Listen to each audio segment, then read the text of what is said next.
What's going on, everybody? I'm Howard Bender from Fantasy Alarm, and it's time now for your fantasy baseball stock watch for MLB Week 14.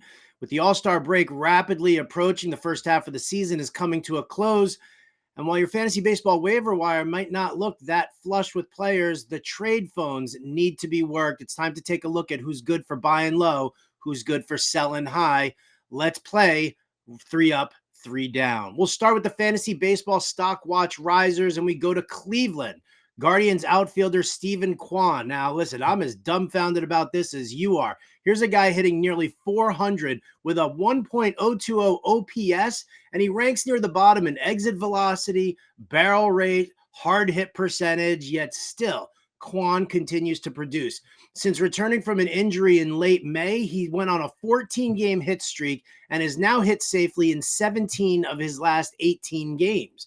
He's at a career best 7 home runs right now, and while I expect the isolated power to drop from that 182 mark that is sitting there right now, the overall production likely to stay put. So runs scored, batting average, OBP helps. Steve Kwan, he's your guy.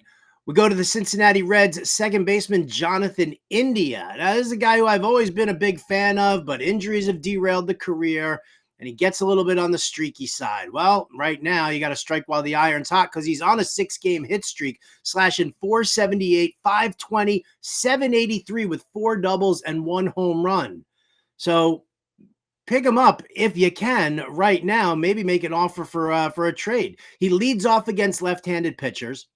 He's got a 347 weighted on base average at home in Great American Small Park. And as this first half closes out, well, after a quick 8-game road trip, the final 10 games for the Reds are at home. And who are they facing? The Marlins, the Rockies, and the Tigers. So Jonathan India could be in for a really nice surge here as we close out the first half. And then finally, let's go to the Pittsburgh Pirates, and let's just go to Aroldis Chapman. He's the new closer in Pittsburgh with David Bednar out with an oblique strain.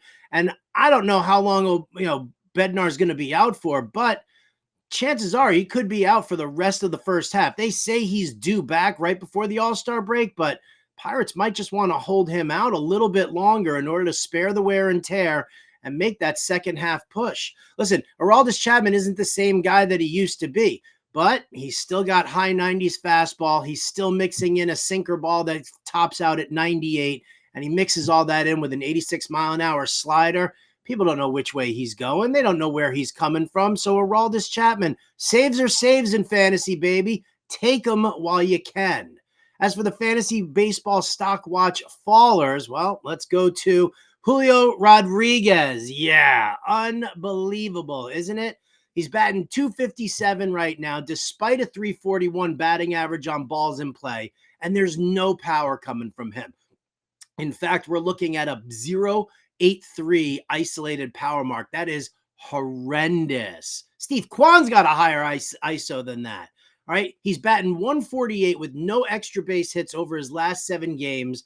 Strikeouts are up. He's swinging at more pitches. His barrels are down, and he's mashing almost half the pitches that he does make contact with into the dirt. Listen, I love Julio Rodriguez, and if you're in a keeper league, it's going to be very tough to part ways with him. But I'll say this: somebody in your league believes in him. Somebody's looking to acquire him. If you have the opportunity to win this year, to fill some roster holes by trading an elite player like Julio Rodriguez, you might have to just do it. Other fallers, how about Jo Adell, outfielder for the Los Angeles Angels? Well, I got to tell you, man, this guy was doing it all. The former first rounder was hitting .314 with 4 home runs in the first month of the season. Stole like 5 bases. Everybody was in. Jo Adell's back. Jo Adell's back.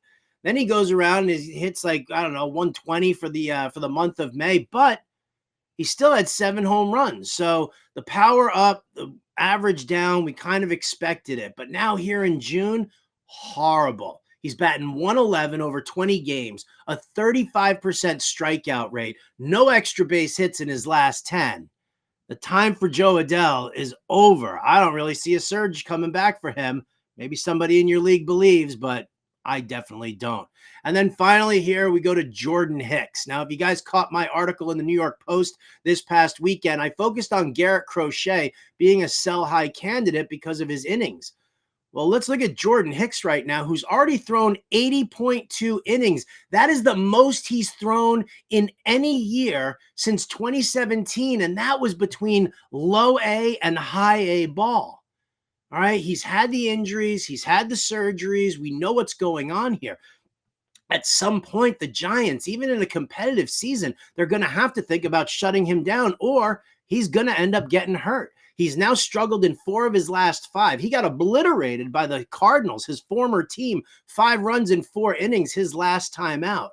I just don't see him turning things around because his arm is getting tired. But then I also don't see the Giants really letting him linger. Maybe he goes into the bullpen. I don't really know, but he's not long for my fantasy teams, and he shouldn't be long for yours. Now, I've got a full article over at fantasyalarm.com that you can check it out. And if you don't have a subscription over there, zap this QR code right here in front of me, or just go to fantasyalarm.com/win. Use the promo code Let's Go. We'll get 50% off your first month. And that means that you get our fantasy football draft guide, which drops this coming Friday. That's right. Both cheat sheets, the draft guide, everything you could possibly want. fantasyalarm.com/win. Promo code Let's Go. Get you 50% off your first month. I'm Howard Bender from Fantasy Alarm. We'll catch you next time.